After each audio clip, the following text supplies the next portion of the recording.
প্রথম অধিবেশনে বক্তব্য রাখবেন সুলাইমান সাহেব। তিনি শিক্ষা নিয়ে কিছু কথা বলবে, তার সময় 1 মিনিট। তার মূল বক্তব্য পেশ করবেন মাননীয় স্পিকার। আমাকে এই সংসদে বক্তব্য মাননীয় স্পিকার, আমরা এক হতভাগা বাংলাদেশে বাস করি, যেখানে শিক্ষা নিয়ে না বললে নয়। মাননীয় স্পিকার, এই স্কুলে, সরকারি স্কুলে এক ছাত্র, মধ্য পরিবারের ছাত্র, লেখার জন্য কোনো কিছুই পাচ্ছে না, কিন্তু সেটা সরকারে তাও দেখছে না।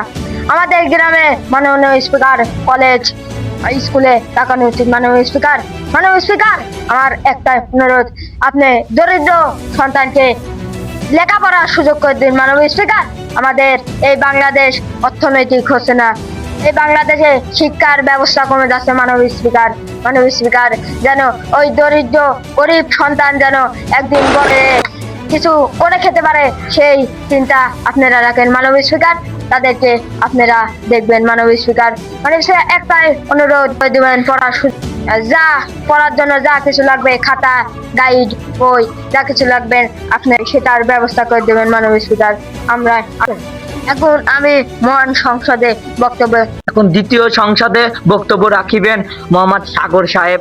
তিনি কৃষি নিয়ে কিছু কথা বলবে, তার সময় 2 মিনিট। সাগর সাহেব, আপনি কিছু কথা বলেন।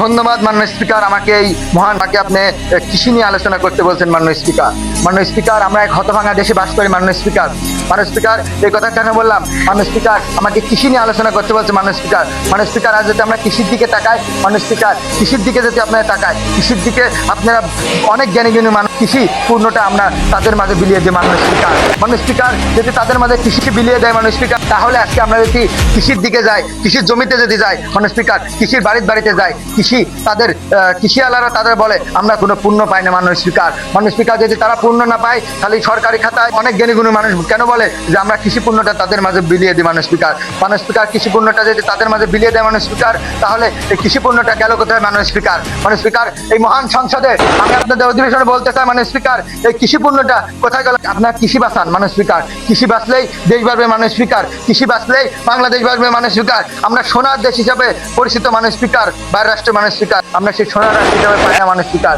মাননীয় স্পিকার, আমরা সোনার রাষ্ট্র পেতে গেলে কি লাগে? আমাদের কৃষিকে বাঁচাতে হবে মাননীয় স্পিকার, কৃষিকে বাঁচাতে হলে দারিদ্রতা মুক্তি করতে হবে মাননীয় স্পিকার, কৃষিকে বাঁচাতে গেলে এই সারপূর্ণ দেশের দাম কমাতে হবে মাননীয় স্পিকার, ঠিক আছে, কৃষক বাঁচতে মাননীয় স্পিকার। মাননীয় স্পিকার, আমার সংক্ষিপ্ত বক্তব্য, আজকে কৃষির দিকে আমরা তাকান মাননীয় স্পিকার। ওই শহর থেকে বলা যাবে না কৃষি পূর্ণটা পেয়েছি মাননীয় স্পিকার, শহর থেকে বলা যাবে না মাননীয় স্পিকার আমরা কৃষি পূর্ণটা দিয়েছি মাননীয় স্পিকার। মাননীয় স্পিকার, আজকে আপনারা আসেন, আজকে এসে দেখে দেন আমাদের এলাকায় স্পিকার কৃষি নিয়ে কি হালে আছে আমরা মাননীয় স্পিকার। আজকে আমরা বারবার যদি কৃষকের কাছে যাই মাননীয় স্পিকার, কৃষকরা বলে আমরা কোনো অনুদান পাইনি মাননীয় স্পিকার। তাহলে এই পরিশ্রম করে মাননীয় স্পিকার, এই মহান সংসদ থেকে আমি বলতে চাই কিভাবে কৃষি চাষ করে মানে উল্লেখ করে বলতে চাই মাননীয় স্পিকার, কৃষির দিকে চোখ দিতে বলেন মাননীয় স্পিকার। কৃষি বাঁচলেই বাংলাদেশ মাননীয় স্পিকার, কৃষি না বাঁচলে বাংলাদেশ নয়। বাংলাদেশকে উন্নয়ন করতে করা এই সংসদ থেকে কৃষকের কাছে যেন কৃষি পণ্যটা পৌঁছে দিতে পারে মাননীয় স্পিকার। আজকে আকুল আবেদন করছি, কৃষি নিয়ে আমি আলোচনা আরো সংসদে করবো মাননীয় স্পিকার।